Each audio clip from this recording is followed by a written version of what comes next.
na infância e na adolescência, e a Bernardo, Egon, a Débora, a Fernanda, a Ludmila, a Paloma e eu, a Tamara.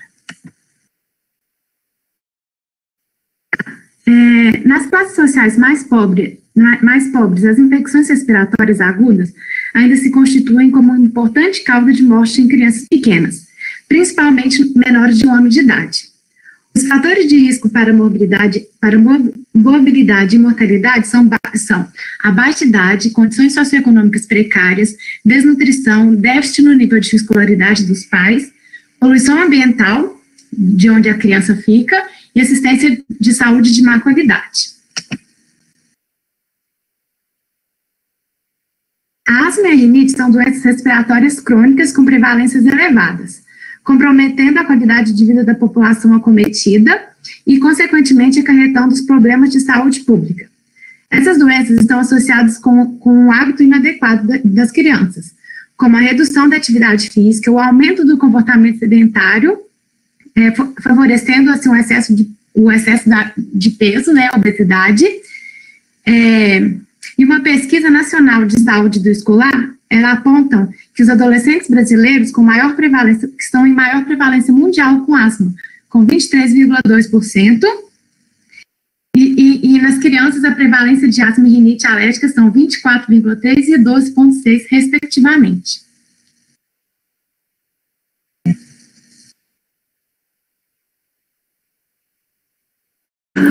A rinite ela é uma inflamação ou disfunção da mucosa de revestimento nasal e ela é caracterizada por alguns sintomas nasais como obstrução, rinorreia anterior e posterior, espirros em salve e hiposmia.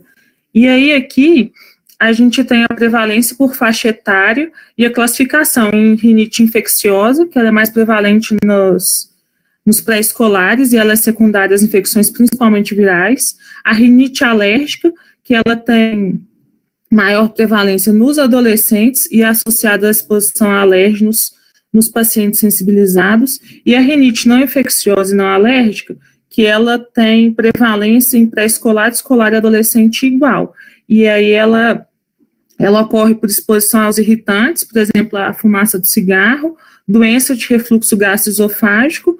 Nos escolares e adolescentes, ela está relacionada também a hipotireoidismo, gravidez, e aqui é importante a gente observar a gravidez na adolescência, porque os estrógenos que vão levar a essa congestão vascular no nariz, levando a obstrução nasal e hipersecreção, medicamentos, principalmente nos adolescentes que usam muito descongestionante nasal, porque também vai levar essa sensibilização da mucosa nasal, neurogênico, vasomotor e idiopática.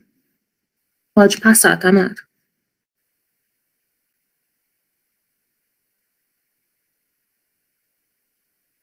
Aí, a face, ela geralmente apresenta olheiras, dupla prega infraorbitária, sulco transversal no nariz, sugerindo prurido intenso. Isso, principalmente na rinite alérgica, que os adolescentes e os adultos jovens, eles coçam o nariz com a palma da mão.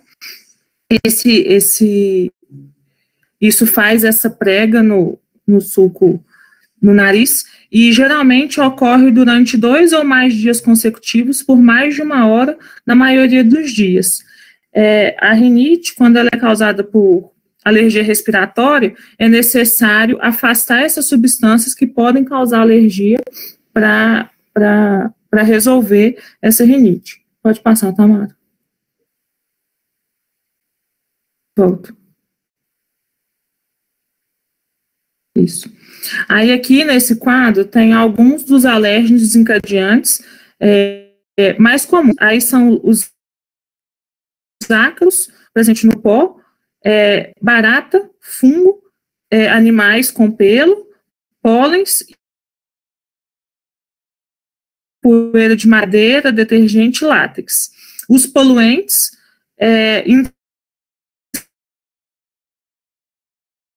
de nitrogênio, derivados da combustão, de gás de cozinha ou fogão a lenha, os extradomiciliares, ozônio, dióxido de enxofre tem os irritantes, que são os odores fortes, perfumes, ar-condicionado e os produtos de limpeza. Pode passar, Tamara. Aí aqui explicando que os ácaros da poeira domiciliar, eles têm mais de 20 componentes alergênicos, e aí a fonte mais comum, mais importante, são as partículas fecais cobertas por proteases resultantes de resíduos de degradação da lisina. O alérgeno principal do gato, ele é produzido pelas glândulas sebáceas, secretado na pele. Isso acontece semelhante com os cães, mas em menor proporção do que com os gatos. Proteínas dos animais roedores, como os hamsters, são altamente alergênicas. As baratas continuamente desprendem proteínas oriundas da renovação e da composição corporal, provenientes da saliva, de secreção e de material fecal que podem compor a poeira domiciliar. Os fungos, eles são alérgenos importantes que se proliferam, principalmente em ambientes úmidos, e plantas no interior do domicílio também podem funcionar como reservatórios de fungos. Pode passar. O diagnóstico vai incluir principalmente a história clínica, os antecedentes pessoais e familiares, de atopia, o exame físico e os exames complementares. Aí os exames subsidiários mais importantes vão ser o teste cutâneo de hipersensibilidade imediata, pela técnica da puntura e avaliação dos níveis séricos de IgE, alérgeno específica, e a reatividade cutânea a alérgenos, ela é menos intensa nos extremos da vida. Então, você vai ter maior chance de resultado falso negativo, tanto em crianças mais jovens, menores, e nos idosos. O teste de provocação nasal, ele tem se mostrado uma ferramenta segura, e ele é muito útil no diagnóstico da rinite alérgica e não alérgica, e tem evidências de que a exposição aos animais domésticos, como os cães e gatos, em fases precoces da vida, antes da ocorrência de sensibilização, pode ter efeito protetor quanto à sensibilização e posterior manifestações alérgicas da rinite.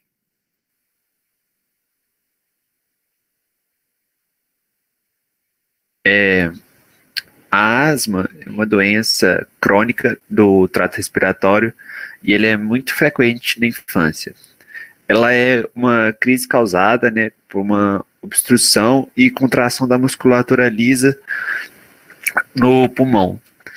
Ela também gera um edema da parede brônquica com hiperprodução de muco, né, nessas árvores brônquicas. E aí tem, nessa hiperprodução mucoide, uma infiltração de leucócitos polimorfonucleares, eosinófilos e linfócitos. Durante o curso clínico da asma, ela se manifesta no paciente através de crises de broncoespasmo, Perdão, o professor, não entendi a pergunta. Eu ia perguntar se você está com rinite ou Covid, Bernardo. Eu tenho rinite, sim. Inclusive, asma também, eu sou todo atópico. Então, eu preferi falar essa parte por causa disso. Pois tá certinho para você isso aí. Tá bom, pode falar. Aí o curso clínico, né, da paciente com asma aparece nesses pacientes aí que eles vão apresentar com você assim com um sibilo frequente. Você vai fazer a ausculta pulmonar, né, e você vai ver esse paciente, às vezes até um pouco mais alto, né, tipo, esse paciente vai até apresentar um estridor na voz. Você vai já olhar para ele e falar assim, esse paciente está com uma crise asmática. É muito fácil de identificar. Ele vai estar com dispneia, e geralmente esses processos de asma podem até ser autolimitados, mas a maioria dos pacientes assim, que tem crise frequente faz uso de broncodilatadores para poder fazer o controle, né, dessa enfermidade. Os primeiros casos, né, os primeiros episódios de asma, eles surgem até o 3º ano de vida, né? Até os primeiros 3 anos. E em muitos pacientes eles desaparecem na puberdade. Só que existem alguns pacientes que mesmo na adolescência persistem com a doença e isso pode gerar um agravo dessa doença. Aí aqui, essa imagenzinha mostra que como que é o curso da asma, por exemplo. Aí uma via aérea aqui normal, né, na primeira fonte aqui, e depois mostrando a via aérea asmática aqui, ó, com essa contratura da musculatura lisa e hiperprodução de muco. Bem inflamado também. Um dos sinais importantes de se investigar, né, o diagnóstico alternativo da asma, né, é aquele paciente que vai ter uma pneumonia de repetição, vai iniciar com esses sinais clínicos no período neonatal. Às vezes esse paciente pode apresentar vômitos ou regurgitação, algumas alterações cardiovasculares. Aí é que é importante também destacar, às vezes, uma cardiopatia congênita, né, da criança. Suponhamos aí que ele tenha algum tipo de insuficiência cardíaca direita, e aí esse paciente vai ter uma hipertensão pulmonar decorrente disso e pode gerar um quadro de dispneia similar ao quadro de asma, pode dar uma diferençazinha, então por isso é importante olhar. Aí o paciente também vai ter essas alterações localizadas de ausculta, o estridor que eu tinha comentado, né, que é aquele sinal clássico, né, que o paciente vai estar fazendo esforço respiratório super forte, né, e assim, isso você pode fazer diagnósticos com um tanto de outras doenças. O paciente também pode apresentar, né, à medida, tipo assim, da cronificação da doença, o hipocratismo digital, né, que é o baqueteamento digital. Aí, esse paciente, ele vai estar, você vai ver na pontinha dos dedos dele um abolamento dos dedos, assim, né, muito comum de paciente com DPOC. Aí você pode verificar, por exemplo, também um paciente com efizema pulmonar, ele vai apresentar essa mesma doença. E o paciente com asma também pode apresentar esse hipocratismo digital. Pode passar. Agora, os fatores desencadeantes, né, da asma. Os que a gente escuta bastante falar, né, de asma, assim, muitos médicos dizem, né, que tem a ver, são os fatores alérgicos importantes, né, que a gente inclui ácaro, a gente inclui pelo de animal, pólen, fungo, e esses são os desencadeantes mais frequentes que existem na asma. Também existem outros agentes irritantes, como a fumaça do cigarro, né, a poluição ambiental, alterações climáticas súbitas. Você vai ver, por exemplo, também, e até o meu caso, né, que às vezes quando tem uma transição de temperatura muito súbita, igual, por exemplo, aqui em Barbacena, né, que a gente cai essa temperatura absurdamente, aí 8 graus de noite, você começa a ter algumas crisezinhas de asma, assim, em alguns pacientes, e isso chama asma sazonal, né, que é categorizado assim. Também tem infecções viróticas por micoplasma, e também o esforço físico pode desencadear broncoespasmo. Pode passar.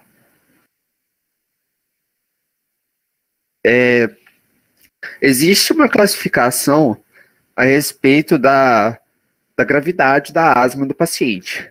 Aí existem vários fatores aqui que você pode considerar no paciente, né, mas o que eu queria, tipo assim, reiterar é o paciente com asma grave, aquele cara que, assim, às vezes ele precisa de um aerolinho ali na hora, que é o spray, o spray não, é a bombinha que ele usa geralmente para poder controlar, né, esse broncoespasmo aí do paciente, que isso pode gerar uma oclusão da via aérea e matar o paciente por causa disso. Aí, aqui caracteriza, né, o paciente de asma grave, com frequência cardíaca superior a 120, uma frequência respiratória bem aumentada aí. Eu já vi casos clínicos aí falando de pacientes com 70 incursões respiratórias por minuto, uma coisa assustadora, né? Pode haver tiragem intercostal, retração supraesternal, batimento das aletas nasais e verificar também nesses pacientes a saturação de oxigênio, que isso é bem importante, até para o prognóstico do paciente. Pode passar. O diagnóstico de asma, ela é categorizado por, geralmente, o que a gente chama de um critério maior e 2 critérios menores, né? Aí, nesses critérios, a gente tem aqui os critérios maiores, que é a história de asma do pai e da mãe e dermatite atópica, um dos dois. Cada um é um dos critérios maiores. Na dermatite atópica, a gente verifica, até crianças, tipo assim, recém-nascidas, você vê, tipo, é aquela criança que já nasce cheia de vermelhidões ali na pele, com essa dermatitezinha atópica, e aí ela vai desenvolver o curso da doença, né, da asma, junto com essa dermatite e muitas das vezes até outras atopias, aí a rinite alérgica, ela vai ter também aí uma sinusite mais frequente aí de processos alérgicos através desses ácaros, desses fungos aí, sabe? E agora, falando sobre os critérios menores, né, existe também aí, ó, o que eu estava falando, a rinite alérgica e sibilos não apenas associados aos resfriados, eosinofilia nesses pacientes, e aí, tipo, juntando tudo isso, né, você consegue dar o diagnóstico do paciente de uma asma, né, que ele provavelmente venha a ter. Pode passar.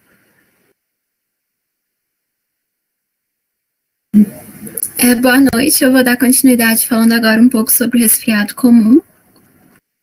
O resfriado comum ele é uma das causas mais frequentes de consulta em crianças e é caracterizado por uma inflamação catarral da mucosa rinofaringe e formações linfóides anexas.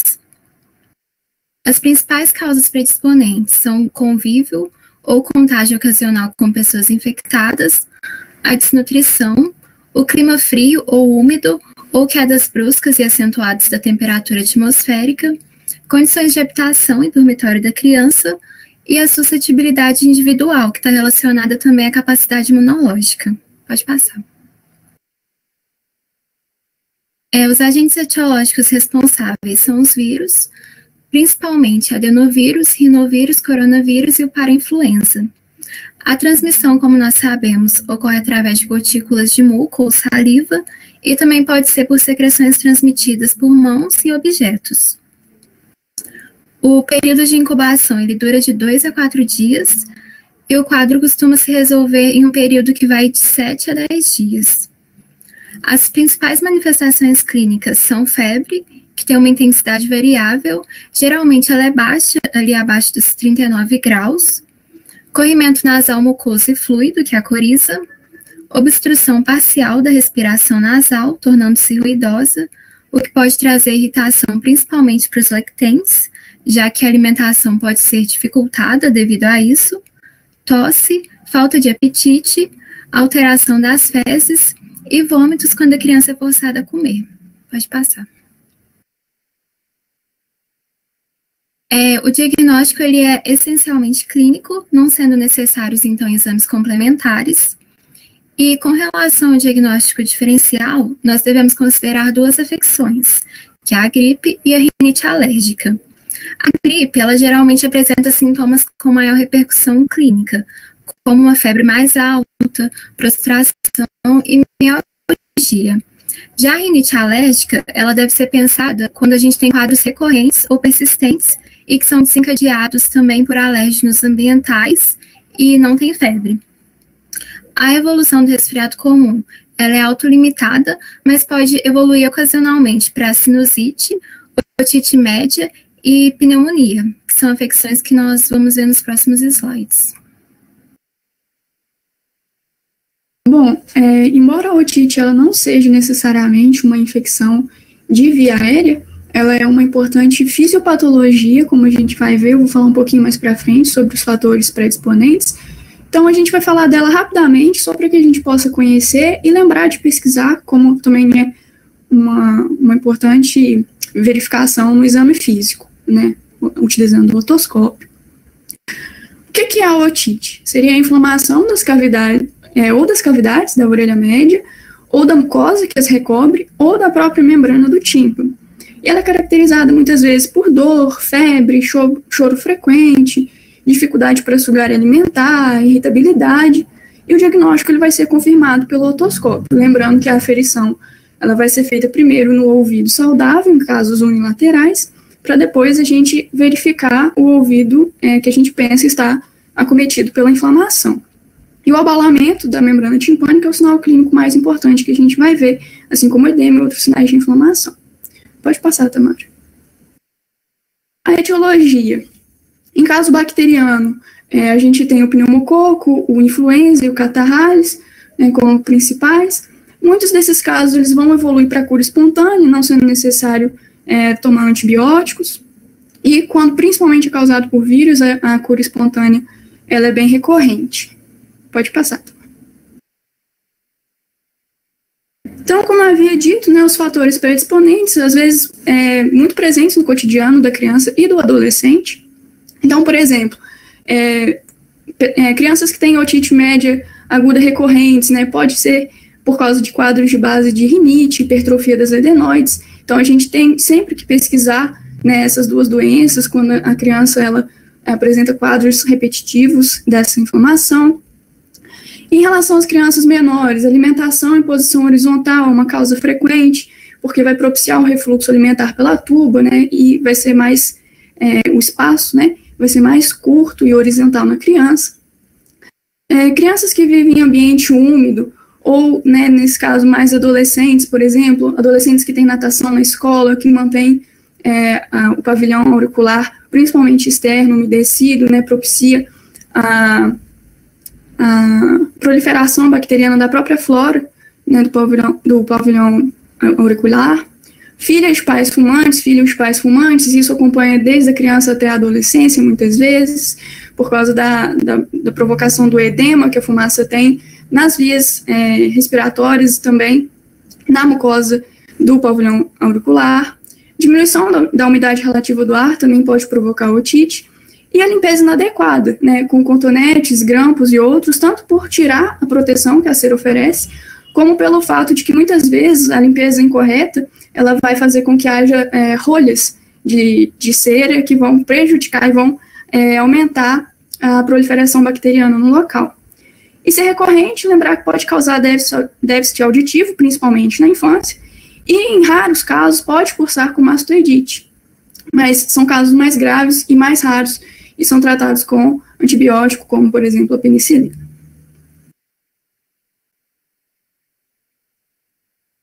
Boa noite, pessoal. Falando agora sobre pneumonia, essa que consiste na inflamação do parênquima pulmonar, que possui na maioria das vezes etiologia ou viral ou bacteriana. A clínica clássica cursa com aumento de secreções mucosas, respiração rápida ou difícil, dificuldade em ingerir alimentos sólidos ou líquidos. Outros sintomas são piora do estado geral, tosse, aumento da frequência respiratória, tiragem, estridor, sibilância, períodos de apneia ou guinchos, que é uma tosse mais prolongada, que é mais característica do coqueluche. Também está presente cianose, batimentos da asa do nariz, distensão abdominal e febre ou hipotermia, dependendo de cada caso. Pode passar, por favor. Aqui nesse slide a gente pode ver radiografias de pacientes com pneumonia, sendo que da esquerda a gente pode observar uma consolidação broncopneumônica extensa, que compromete majoritariamente segmentos posteriores do lobo inferior esquerdo, e na imagem da direita a gente vê essas consolidações na metade inferior de ambos os pulmões, mais acentuadamente à esquerda também, além de também derrame pleural. Pode passar, por favor. E aqui nessa tabela, a gente pode ver que, dependendo da faixa etária que se encontra o indivíduo, os agentes etiológicos mais frequentes mudam, sendo que no recém-nascido, os agentes etiológicos mais comuns são os gram-negativos, os streptococcus do grupo B e o Staphylococcus aureus. De 1 a 3 meses, a gente tem que ficar de olho na síndrome da pneumonia febril do lactente, em que a tosse é o sintoma mais importante, sendo que os outros são mais discretos. Geralmente isso é causado por vírus, clamídia ou Bordetella pertussis. mas de forma geral, de 1 mês até os 5 anos do indivíduo, o agente etiológico mais comum são os vírus, Streptococcus pneumoniae, o Haemophilus influenza e o Staphylococcus aureus. E a partir dos 5 anos, os agentes etiológicos mais comuns são o Streptococcus pneumoniae e o Mycoplasma pneumoniae. E a gente tem que lembrar também nos casos de pneumonia aspirativa, que pode ocorrer principalmente em indivíduos mais jovens ou mais debilitados. Nesses casos, os agentes etiológicos causadores da infecção podem ser diferentes dos mais comuns que a gente vê aqui nessa tabela.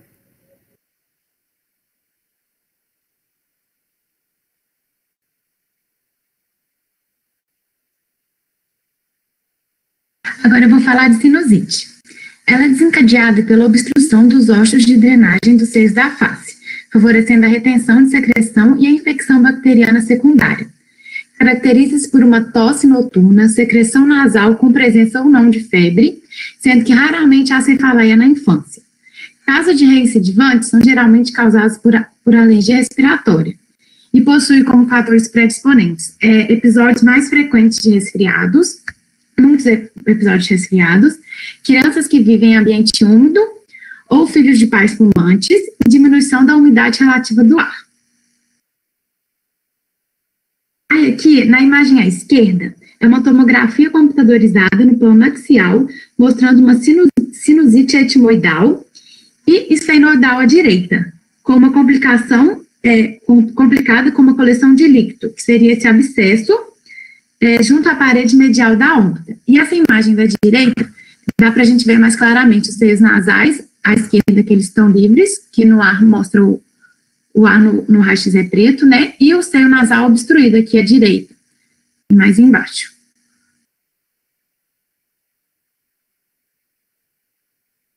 Boa noite, agora eu vou falar um pouco sobre a faringoamidalite.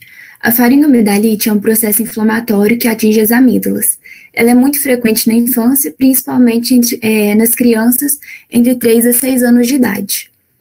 O seu quadro clínico, ele se assemelha muito a um resfriado comum, e os principais sinais e sintomas são febre, mal-estar, prostração ou agitação, anorexia por causa da dificuldade para deglutir, pode ter a presença de gânglios palpáveis, mau hálito, pode ter a presença ou não de tosse seca, dor e presença de pus na amígdala. Ela pode ser causada por 2 etiologias. Na maioria das vezes é pela etiologia viral e acomete principalmente as crianças com menos de 3 anos e mais de 6 anos. Mas também pode ser bacteriana. Quando ela é bacteriana, pode ser causada pelo piógenes, e aí ela pode acabar resultando em febre reumática, glomerulonefrite difusa aguda, linfadenite cervical e abscesso peritoncelar. Mas também pode ser causada por essas outras bactérias. Pode passar. O diagnóstico. Os sinais e sintomas, tanto da etiologia bacteriana quanto da viral, eles se parecem muito. Para diferenciar, a gente pode fazer cultura, para ter certeza da existência do piógenes, ou um teste rápido para estreptococo. Mas como esses exames eles podem não estar presentes na nossa rotina diária, a gente precisa olhar muito a clínica do paciente. Então, se a criança estiver apresentando uma febre alta, acima de 38,5, uma adenomegalia subângulo mandibular única e dolorosa, e ausência de tosse, coriza, rouquidão e diarreia, a gente já tem que pensar em uma etiologia bacteriana. E é importante lembrar que quando a faringoamidalite ela é recorrente 5 vezes ao ano, a gente precisa pensar em bactérias produtoras de beta-lactamase. Essas são as nossas referências. Muito obrigada.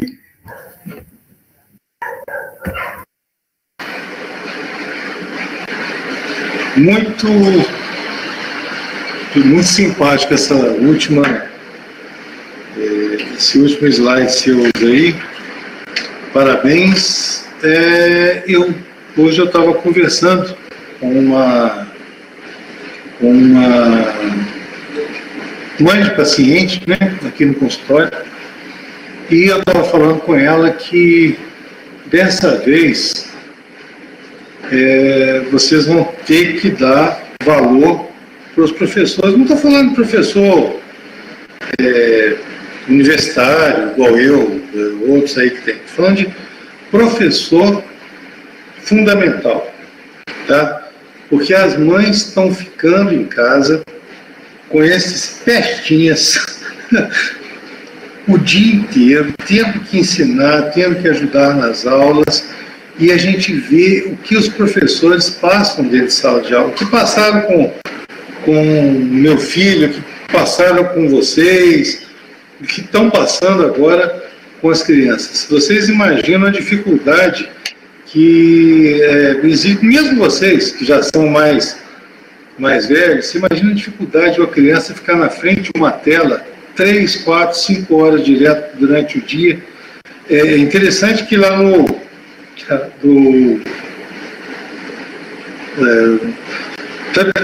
Tiradentes, né, aqui de Barbacena, está tendo aula online, mas os alunos têm que se apresentar no horário da aula. As meninas com coque feito, os meninos com cabelo cortado, de uniforme, e participar e ligar o vídeo, porque a questão deles com a obediência e tudo é muito séria. Então, assim, acaba ficando uma situação em que os pais não têm tanta paciência quanto eles achavam que teriam com as crianças em casa. E as crianças também, gente, estão perdendo a paciência de ficar dentro de casa fazendo trabalhos, fazendo aulas, e está difícil, está difícil. Quanto ao tema, esse tema é extremamente importante, é um tema extremamente bacana da gente ver, e vocês apresentaram do jeito que eu queria. Deram os exemplos das principais doenças, aí a gente fica naquela questão que faltou, né? A gente tem, faltou o Covid, que é muito importante, nós estamos tendo, né, uma pandemia do Covid, e o Covid em si, ele não o coronavírus não é um vírus só respiratório, ele é um vírus que causa problemas respiratórios, problemas inflamatórios muito sérios, e que podem pegar o pulmão e levar a pessoa a ter que ser entubada com baixa de saturação de oxigênio e várias coisas que podem comprometer. Ele compromete o coração, os rins, o fígado, e na verdade é um vírus extremamente agressivo.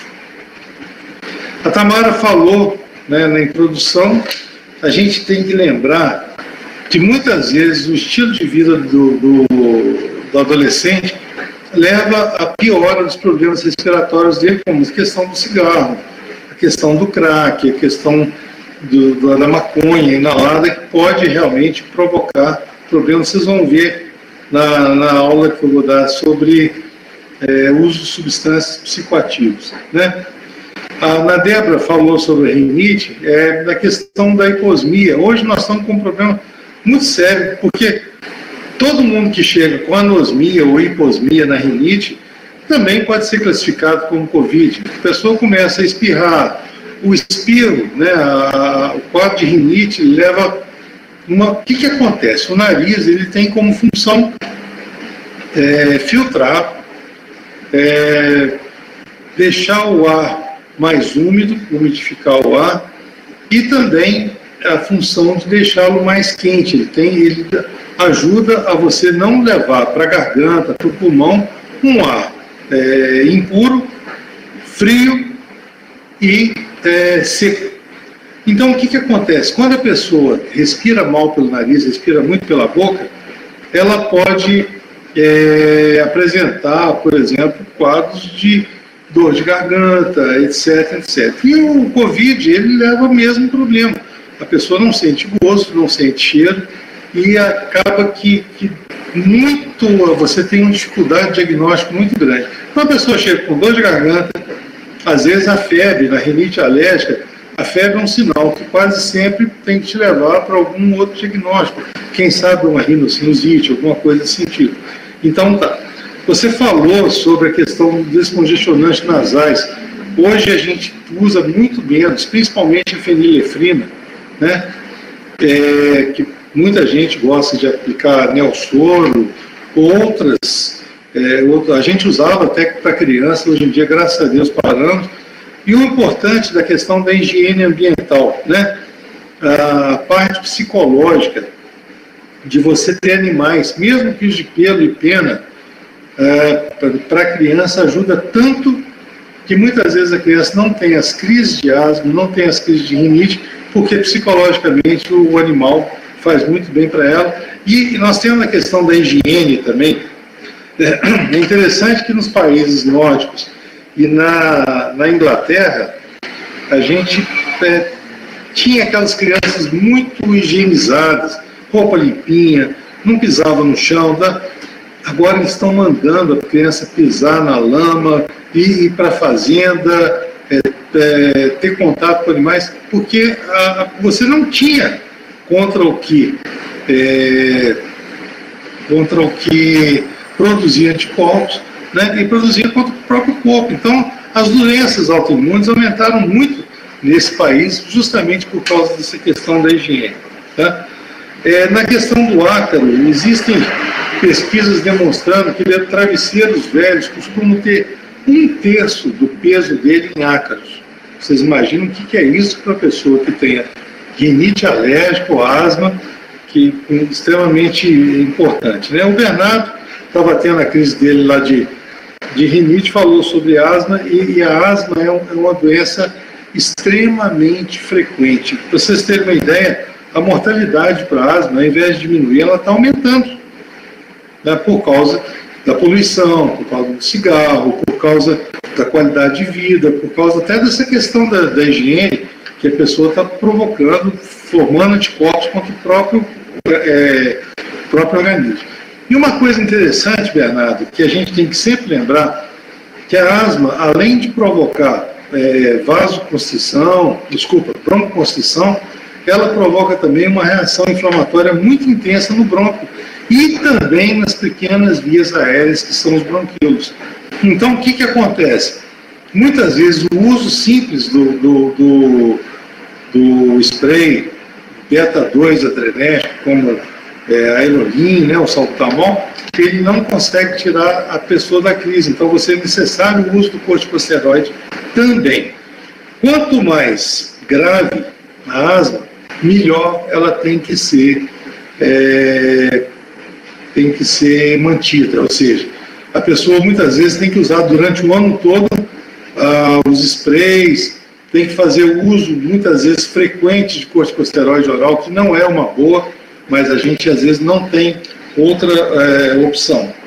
O diagnóstico da asma também é importante que na criança maior e na criança e no adolescente, você pode e sim deve fazer a espirometria para diagnóstico de asma bronca, e lembrar que existem outras doenças que muitas vezes simulam a asma. Na primeira infância, a gente tem as bronquiolites, né, causadas por vírus e até pelo micoplasma. Os vírus principais da bronquiolite são o sincicial respiratório, que é um vírus muito grave, principalmente para crianças que têm outras comorbidades, como cardiopatias congênitas, crianças que vieram da UTI, crianças de baixo peso ao nascer, crianças prematuras. Então, nessas crianças, você pode, inclusive, utilizar um anticorpo monoclonal que chama palivizumab, tá? Para evitar as infecções pelo sincicial respiratório. Mas também pode ser produzido por outros vírus, que são adenovírus, rinovírus, metapneumovírus, e eu falei do micoplasma, que também pode simular um quadro muito importante de bronquiolite, tá? A Paloma falou sobre o resfriado comum, que, por incrível que pareça, é talvez um dos mais importantes, uma das mais importantes doenças respiratórias que nós temos. Quase todas as outras podem começar com um resfriado comum. Então, a gente às vezes vai ter uma rinite infecciosa por vírus, e essa rinite infecciosa pode, por exemplo, ir para os seios da face. Vocês lembram que a gente não fala mais hoje só em sinusite, a gente fala em rinocinusite. A mucosa dos seios da face, ela é muito próxima, muito parecida, igual à mucosa do nariz. Então você vai ver que os seios da face, na verdade, eles são só uma continuação do nariz. Então pode transformar numa doença bacteriana, você pode ter aspiração, principalmente se você tiver ou uma criança pequena, ou pessoas que tossem por causa da sinusite, que vai ter gotejamento pós-nasal. Hoje as meninas, vocês, né? A maior parte de vocês estavam lá, viram um gotejamento de uma criança que não era purulento, então mais de uma rinite alérgica, e nós passamos medicação específica da rinite alérgica sem usar o antibiótico. Mas pode ser que essa criança complique e precise do antibiótico. O resfriado comum, gente, ele atrapalha muito a criança a comer, como vocês disseram, e atrapalha muito o sono. Dormir com o nariz entupido não é uma coisa legal, né? É muito chato. A Fernanda falou sobre a otite e a Tamara falou sobre a sinusite. A gente deve lembrar que os agentes etiológicos, fora os vírus, né, principais da otite e sinusite, principalmente em crianças, são o pneumococo, o hemófilos influenza tipo B e a moraxella catarrhalis. Com as vacinas contra o pneumococo e contra o hemófilos, nós estamos tendo a diminuição desses agentes etiológicos e um aumento relativo da moraxella, tá? Então, quase sempre, para você usar uma medicação, você tem que partir do pressuposto que existe uma bactéria gram-negativa ali, e você não vai ficar usando penicilina, e muitas vezes os próprios macrolídeos não resolvem o problema. Então, o uso, por exemplo, de azitromicina, claritromicina, a eritromicina não resolvem tanto, e a gente precisa usar realmente amoxicilina, clavulanato, cefalosporinas para poder tratar isso aqui de forma correta, tá bom? Existem casos graves, né, de otites, que muitas vezes você tem que operar, fazer a miringotomia, que é furar a membrana no local específico para que haja drenagem do pus. Você muitas vezes tem que colocar carretéis, porque essa criança já está sendo levada a uma hipoacusia por causa das otites de repetição. Tá? Muito legal isso também. O Egon falou sobre as pneumonias, tá? Os agentes etiológicos, o vírus sincicial respiratório em criança pequena, mas a gente não pode esquecer, pô, não é possível, né? 14, aqueles enjoados que a gente atende e eles desligam. Aí eu já desliguei de uma vez. Deixa eu ver onde é que eu estava aqui, falando sobre os agentes etiológicos das pneumonias, né? A gente também teve uma melhora. Eu não vou falar com vocês, assim, quando eu cheguei em Barbacena, não preciso nem falar a idade não, que alguns até sabem, mas quando eu cheguei em Barbacena, a gente tinha pneumonias assim, gravíssimas, crianças morriam por pneumonias, às vezes pegavam os adultos também, e a vacinação, as melhores condições de vida, melhores condições de moradia, elas estão diminuindo a incidência desses quadros graves, mas não podemos ficar tranquilos. Nós temos que ficar de olho, aquela criança que está mais prostrada, criança que está taquipneica, o adolescente que chega com febre, uma tosse, que chega prostrado também, suando frio, dor no peito, dor abdominal, isso tudo é sinal de pneumonia, tá? E tem que ser visto para que não haja uma piora, que a gente não leve uma pessoa que tem um quadro de uma pneumonia tranquila para o hospital e às vezes até para óbito. A Tamara falou sobre a sinusite, mas aí a questão dos agentes etiológicos são os mesmos das otites médias, né? E a Ludmila falou sobre a faringoamidalite. Como eu disse, a dor de garganta, ou até a inflamação da garganta, ela pode ser por vírus, que é o principal. 90% das faringotossilites são virais e a gente usa antibiótico com muita frequência e nós estamos causando um aumento da resistência bacteriana, às vezes a modos assim que a gente não acha no meio ambiente uma forma. Então, é importante muitas vezes você fazer, na hora que você vai tratar, principalmente se são tonsilites de repetição, você tem muitas vezes que tratar, antes faz a cultura da bactéria que você acha que é lá e faz a cultura e o antibiograma. Outra coisa é que nós temos alguns sinais que nos tornam até necessária a cirurgia de tonsilite, né? Desculpa, tonsilectomia.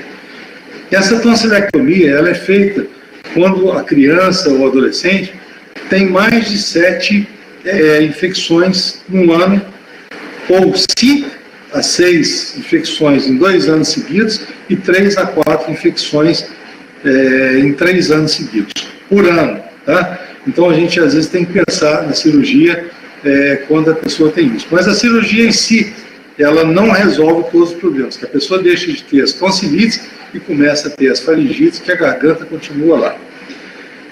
O diagnóstico etiológico também é importante, e nem sempre a presença de placas indica que você tenha infecção bacteriana. A gente tem que lembrar que existem alguns vírus, e às vezes a própria amígdala ela já é cheia de cásio, e isso ajuda a problematizar o nosso diagnóstico. Tá bom? Bom, Marcelo, o tratamento da asma na criança, ele é feito de acordo com o tipo de asma. Como vocês classificaram a asma, né, ela não só é uma asma leve, moderada, grave, muito grave, mas ela também é uma asma intermitente e persistente. Tá? A criança, na crise, você pode e deve usar os sprays, né, que são as bombinhas ou a nebulização, mas principalmente o spray é um tratamento um pouco mais moderno hoje, e a gente usa também discos, né, discos de tratamento, e usa peraí que eu vou até mostrar para vocês. Tá? Se eu achar.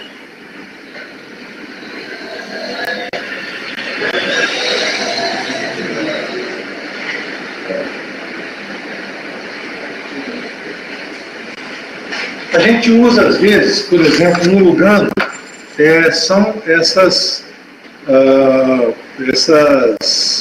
comprimidos, são cápsulas, que você coloca num dispositivo próprio. O Lugano é formoterol mais fluticasona, quer dizer, é um beta-2 de longa duração com um corticosteroide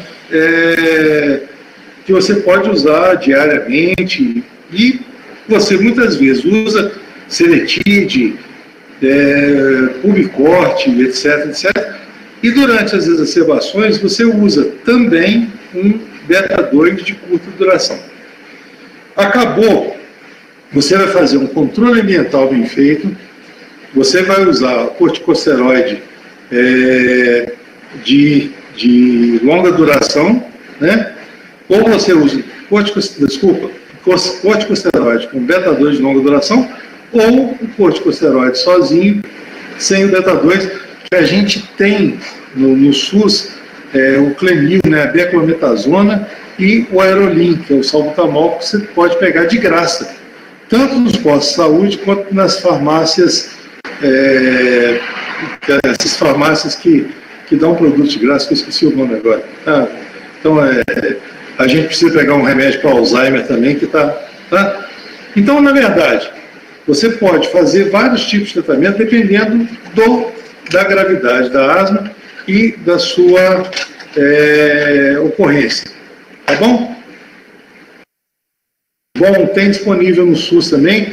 É lógico, se você tiver oportunidade, a pessoa, seu paciente tem condição de comprar um Seletide, você vai ter o salmeterol, mais um corticosteroide, que é também a fluticasona.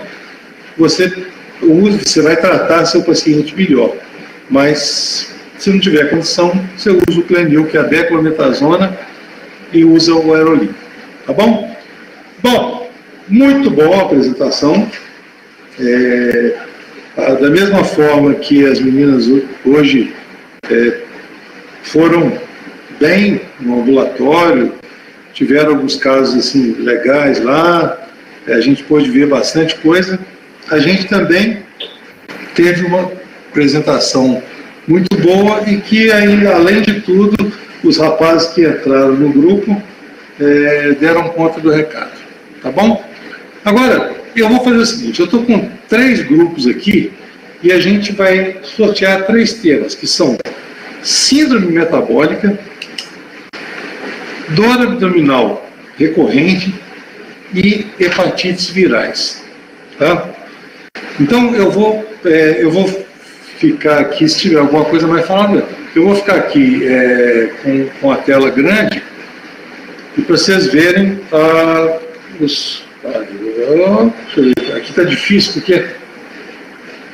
Deixa eu ver aqui, vou botar lá. Os 3 estão aqui, ó. Então, eu vou pegar a primeira, síndrome metabólica, o grupo...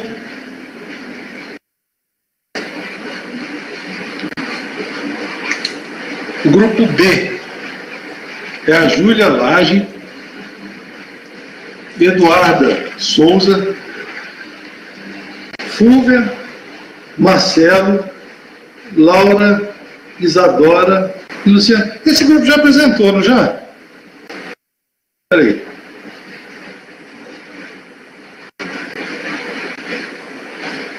Deixa eu ver aqui. Não apresentou não.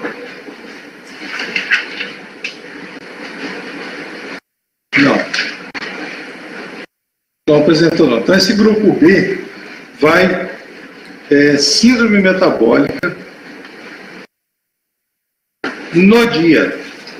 Se nós fizermos, a nossa prova for dia 6, vai apresentar junto com o grupo I 6, 7, 13. No dia 13/7, o grupo I, uso de estimulantes, aminoácidos e bombas, mais o grupo B, síndrome metabólica.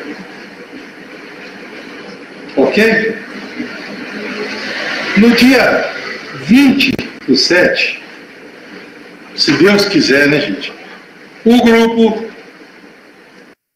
Aqui, ó. Estão os 2 aqui, ó. Tá? Eu vou pegar o da direita. O grupo K. O grupo K. E aqui. K. É Amanda, Ayala, Rafaela, Aline, Audrey e Felipe. Vão apresentar dor abdominal recorrente. Grupo K.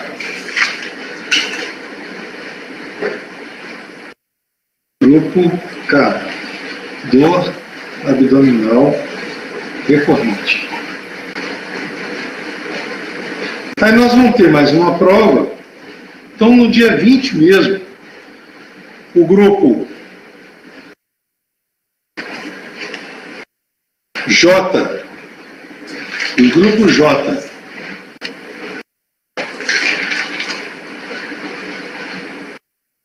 o J, vai apresentar hepatites virais.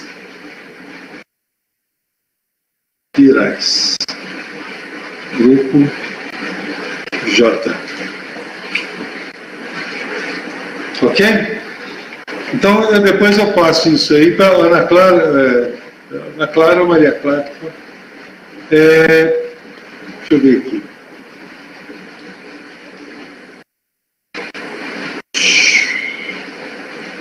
Deixa eu ver só um negócio aqui, gente.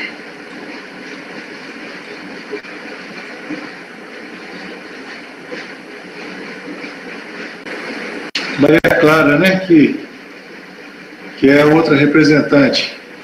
Eu já conversei com a Júlia aqui no WhatsApp, e aí a gente eu já falei com ela que depois eu ia passar para ela, mas aí a Maria Clara já fica sabendo. Maria Clara, você mesmo.